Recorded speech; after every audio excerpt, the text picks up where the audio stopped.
जिरत आहे. जेव्हा एका कन्येचा विवाह होतो, ती कुठे जाते? कुठे जाते? सासरला जाते. आणि ती सासरला सोडत असताना, नाही सासरला तिला सोडत असताना बरेच लोक तिच्यासोबत जातात. त्यात विशेष करून त्या कन्याचा जो भाऊ असतो तो जात असतो सोडायला. प्रथा आहे ना अशी, भाऊ काय करतो तिथपर्यंत सोडून येतो. तसं कंस म्हणाला की देवकीला मी तुझा भाऊ आहे आणि तू माझी प्रिय बहीण आहेस, म्हणून त्या रथाच्या घोड्यांचा लगाम जो आहे स्वतः कंस सारथी झाला. त्या रथाचा लगाम आपल्या हाती घेतला आणि वसुदेव आणि देवकीचा तो चालवत निघाला. पण झालं असं की अचानकपणे आकाशवाणी झाली आणि त्या आकाशामध्ये सांगण्यात आलं की अरे कंस, काय करत आहेस तू? तुझ्या बहिणीला तू सोडत आहेस असं, म्हणजे असं का करत आहेस? याच बहिणीच्या 8व्या पुत्राकडून तुझा वध होणार आहे. एवढा चांगला सोहळा चालू होता, सगळे आनंदित होते, खुश होते, प्रसन्न होते. पण मिठाचा खडा पडला, सगळं सोहळा ठप्प. कंसाने काही विचार न करता त्याने देवकीचा बुचडा पकडला आणि तलवार काढली आणि तिच्या मानगुटीला लावली. एकेकाळी एवढा प्रेम करणारा हा भाऊ, पण आज तिला मारायला उठला. हे आहे जगत. या जगामध्ये प्रत्येक व्यक्ती हा स्वार्थी आहे. ज्यावेळी तो स्वार्थ तुमच्याकडून संपतो, तो अगदी तुम्हाला मारायलाही पाठीपुढे म्हणून बघणार नाही. हे जगत स्वार्थ नाही. या जगामध्ये कोणीही कोणावरती कशाही प्रकारचं प्रेम करत नाहीये. त्यांचं काहीतरी स्वार्थ म्हणून ते लोक तुम्हाला विचारतात. स्वार्थ संपलं की त्यांचं आणि तुमचं कोणाचं काही संबंध राहतो आहे का? बरोबर आहे का? स्वार्थ संपली की प्रत्येक व्यक्ती आपापल्या वाटायला लागली. तरी ते असंच झालं. बघा किती प्रेम करणारा सक्का भाऊच होता त्यांचा, चुलत सक्का भाऊच होता, तरी देखील असं करू लागला. मग त्या ठिकाणी आता ही देवकीची अवस्था पाहून त्याचे पतिदेव कोण वसुदेव ते चिंतित झाले. कारण पतीचं कर्तव्य आहे पत्नीचं रक्षण करणं. म्हणून आता मी जास्त काही सांगत नाही डिटेलमध्ये, थोडक्या संक्षिप्तमध्ये सांगत आहे. तर वसुदेवजी गोड शब्दाने ते कंसाची समजूत काढतात आणि म्हणतात की कशाला मृत्यूला घाबरतोस? कारण प्रत्येक क्षणोक्षणी मनुष्याचा मृत्यू होतोय की नाही? प्रत्येक क्षणोक्षणी आपण मरत आहोत. ज्या दिवशी आपला जन्म झालेला आहे त्या दिवशी आपला मृत्यू पण निश्चित ठरलेला आहे. जातसी ध्रुव मृत्यू ध्रुवम जन्म मृतस्यच. एवढं सगळं तत्त्वज्ञानाचं मी सांगून कशाला काय करतोस? या स्त्रीला मारणं तुला शोभत नाही, तू राजा आहेस, असा आहेस, तसा आहेस, खूप काही सांगितलं, काही पटलं नाही. शेवटी एक उपाय त्यांनी योजले की सांगितलं की काय नाही, या देवकीच्या 8व्या पुत्रापासून तुला धोका आहे ना, तर मी वसुदेव या ठिकाणी तुला वचन देतो की या देवकीच्या 8व्या पुत्राला मी तुझ्या स्वाधीन करेन. मग कंस त्याच्या वचनावरती पक्का. मग त्याला माहिती आहे की वसुदेवजी जे वचन बोलतात ते निभावतात. रघुकुल रीत सदा चली आई, प्राण जाए पर हमारी रीत सदा चली आए. हमारा वचन जाए सब कुछ जाए लेकिन हमारा प्राण न चले जाए. त्या जगाची लोकांची रीत आहे. सगळं काल बोललेलं होतं, मी कुठं बोललो होतो? अवघड आहे. मी कुठे चर्चा केली होती? अशी लोक ते कलियुगामध्ये. पण त्या काळात लोक एकदा बोललेले वचन चे पक्के असणार नाही का? तर अशा पद्धतीने जास्त काय घेतले मी टायमिंग 4च मिनिटं घेणार आहोत. लावलेले टायमिंग घेतले. तर जो कंस आहे शेवटी मला की मला तुमच्या वचनावरती विश्वास आहे. झालं सगळं. मग कंसाने काय केलं की परत आपल्या सैन्यानं पाठवलं. म्हटलं की यांना बंदिस्त करून आपल्या राजमहालामध्ये कारागृहामध्ये बंदिस्त करून ठेवा. देवकी आणि वसुदेवला बंदीगृहामध्ये ठेवण्यात आलं. खूप कष्टमय जीवन आहे हो, इतकं सोपं नाही आहे की वसुदेव देवकी. विचार करा काय सोहळा होता.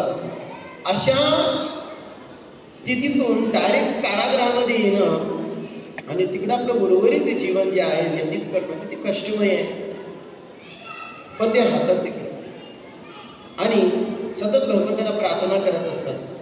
भगवंती आकाशवाणी जी झालेली ते सत्य ठरावी, आपण यावं इकडे असं प्रार्थना करत असतात. आणि त्यांना दुःख तर होत असतं, पण कोणाला व्यक्त करणार, कोणाला सांगणार कारागृहामध्ये. कधी कधी होतं ना जीवनामध्ये काही दुःख असे असतात की आपल्याला कोणासमोर व्यक्त करता येत नाही. अशी ही अवस्था ते देवकी आणि वसुदेवची झाली.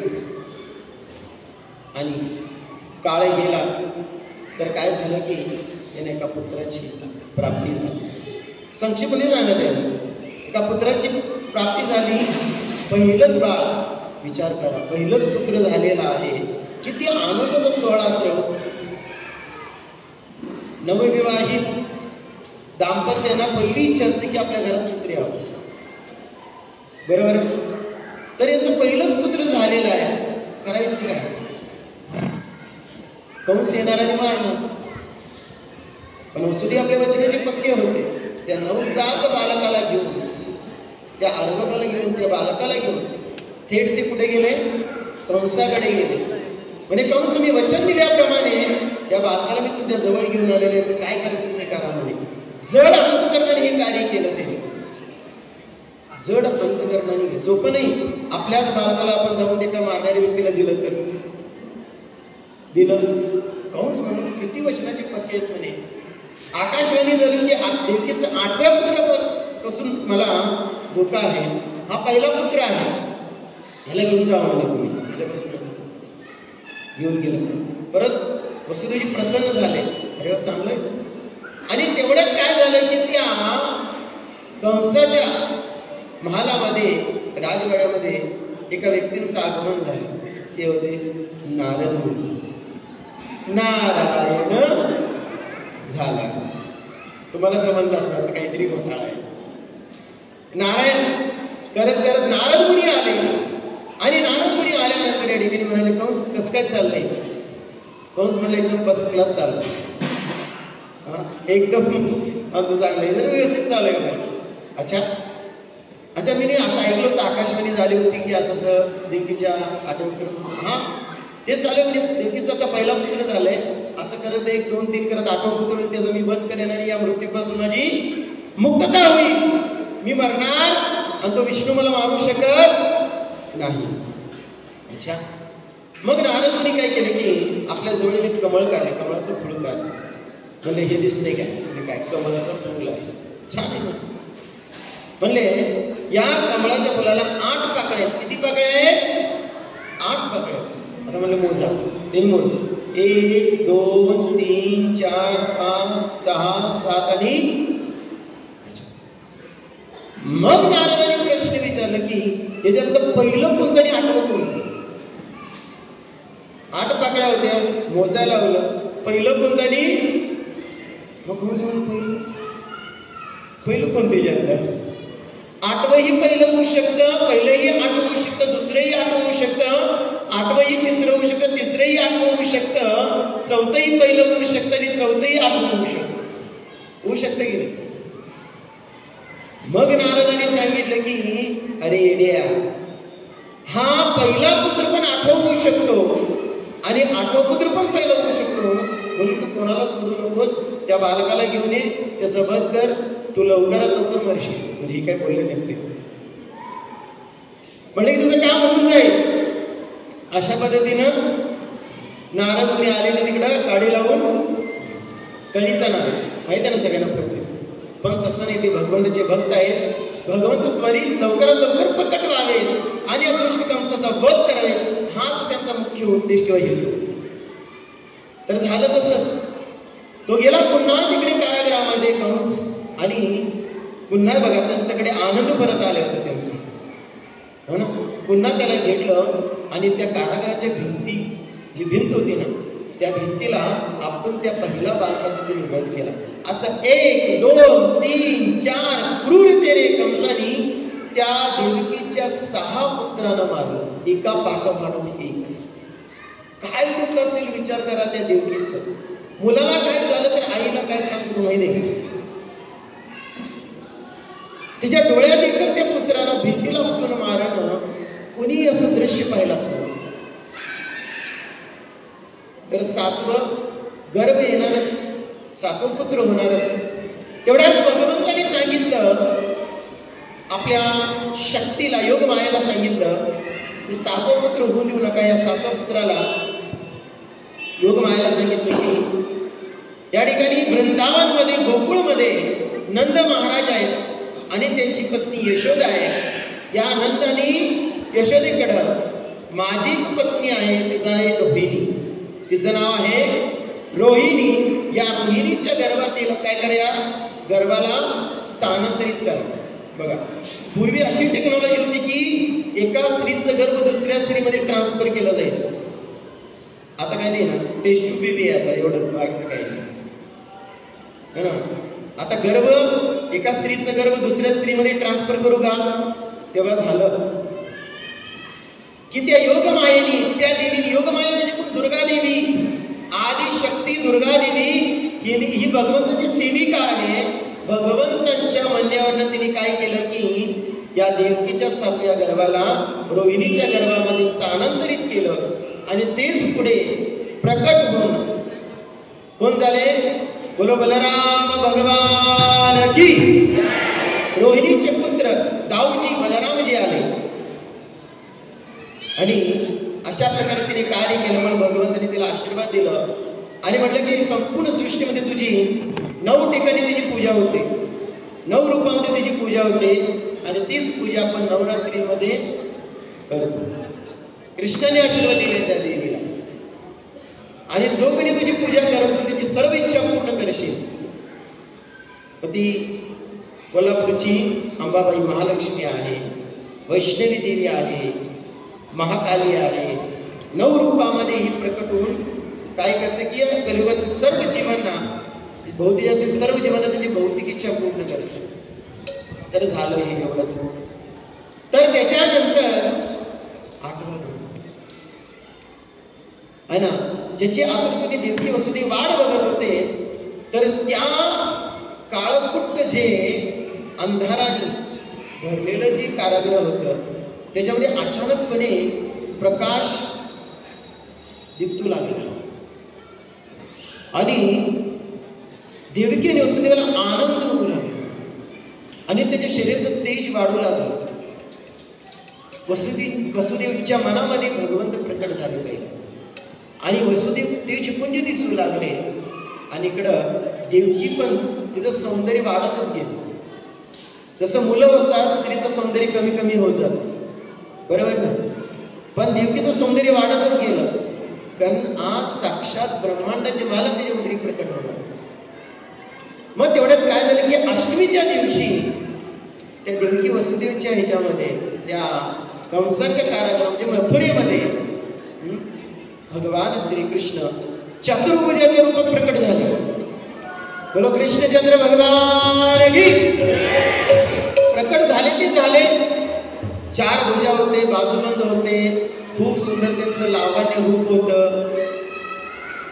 पण हे रूप काय त्यांना आवडलं नाही. ते म्हणाले की आम्ही याच्यासाठी आपल्याला प्रार्थना केलेलं होतं, आपण आपल्या द्विबीजी रूपामध्ये 2 भुजा असणाऱ्या रूपामध्ये बालकाच्या रूपामध्ये प्रकट व्हावे. मग वसुदेवाने देवकीची प्रार्थना ऐकून ते भगवंत एका बालकाच्या रूपात प्रकट झाले आणि प्रकट होऊन त्यांना आनंद देऊ लागले. आणि भगवंत म्हणाले की वसुदेव, केवळ तुम्ही मला याच जन्मामध्ये पुत्ररूपाने प्राप्त करतात असं नाही, याच्यापूर्वी तुम्ही अनेक जन्म घेतलेले होते, वृष्णी आणि सुतपा, आणि त्यातून मी वृष्णी गर्भ म्हणून प्रकट झालो. दितीच्या ह्याच्यामध्ये मी वामन भगवंत म्हणून प्रकट झालो आणि त्यावेळेस तुम्ही हे होता. म्हणजे वेगवेगळ्या वेळेला तुम्ही वेगवेगळ्या रूपामध्ये होता, त्यावेळेस मी तुमचा पुत्र म्हणून प्रकट झालो.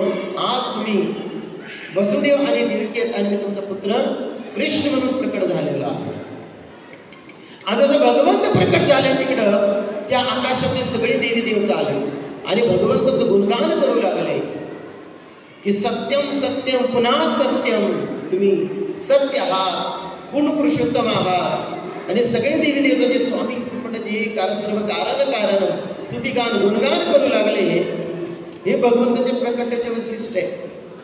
भगवंत ज्यावेळेस प्रकट होतात सगळे देवी देवता त्यांचं काय करतात, गुणगान करतात. आणि भगवंत म्हणाले, वसुदेव मला इथं थांबू नका, तुम्ही मला गोकुळात घेऊन जावा. त्या गोकुळामध्ये नंद महाराज आणि यशोदेला एक कन्या रत्न झालेली आहे, त्या कन्येला घेऊन या आणि मला तिकडे ठेवा.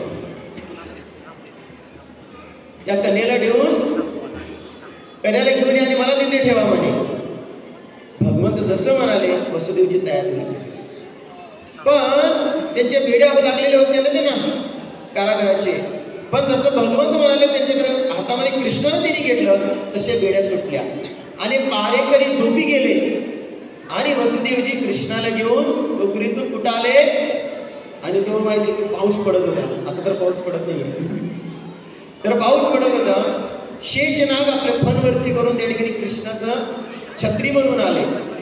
आणि अशा पद्धतीनं कृष्ण काय केले की या वसुदेवानी कृष्णाला कुठे घेऊन आले, गोकुळात घेऊन आले. गोकुळात आल्यानंतर ते वसुदेवाला अंतकरणातून इतकं दुःख होत होतं. अरे म्हणजे मी किती दुष्ट आहे, मी काय करत आहे, माझ्या पुत्राचं रक्षण होऊन माझ्या पुत्रा ठेवताना या कन्याला घेऊन जाते, बरोबर का? म्हणजे माझ्या पुत्राला सुरक्षित करते, पण ही कन्या मारली जाणार ना, ती कंसाकडून जड अंतकरणाने कार्य करतात आणि त्या कन्याला घेऊन जातात आणि तिकडे घेऊन जातात. पुन्हा त्या कारागृहामध्ये जातात, पुन्हा ते साखळदंड लागलं जातं, सगळं काही होतं ते पुन्हा आहे तसं होतं. आणि इकडे दुसऱ्या दिवशी नंद महाराज प्रसन्न होतात, कारण त्यांना एक पुत्राची प्राप्ती झालेली आणि त्यालाच आपण नंद उत्सव म्हणतो. आणि तो उत्सव संपूर्ण ब्रजमध्ये साजरा केला गेला. इतका मोठा उत्सव झाला विचारू नये. म्हणून त्या उत्सवाला सगळे आनंदित झाले. नतून स्त्रिया वगैरे सर्व आले, गोपी वगैरे है ना. म्हणून म्हणतात की ही अभंगामध्ये गोकुळीच्या सुखा अंत पार नाही लेका, बाळकृष्ण नंदा घरी आनंदल्या नर नारी, गोडिया तोरणे करती कथा गाती गाणी. अशा प्रकारे भगवंत गोकुळात प्रकट झाले. सगळ्यांना आनंद झाला. अंत पार नाही लेका, एवढं सुख त्यांना प्राप्त झालं. उड्या उभा केल्या, सगळे नृत्य करू लागले, गायन करू लागले. आज तसंच आपल्या विठेमध्ये पण कोण प्रकट झाले, बोलो कृष्णचंद्र भगवान की. अरे भगवंताच्या प्राकट्याची लीला आहे. हरे कृष्ण. धन्यवाद. आपण वेळात वेळ काढून आला त्या ठिकाणी आणि भगवंताची कथा ऐकलात. तर आपल्या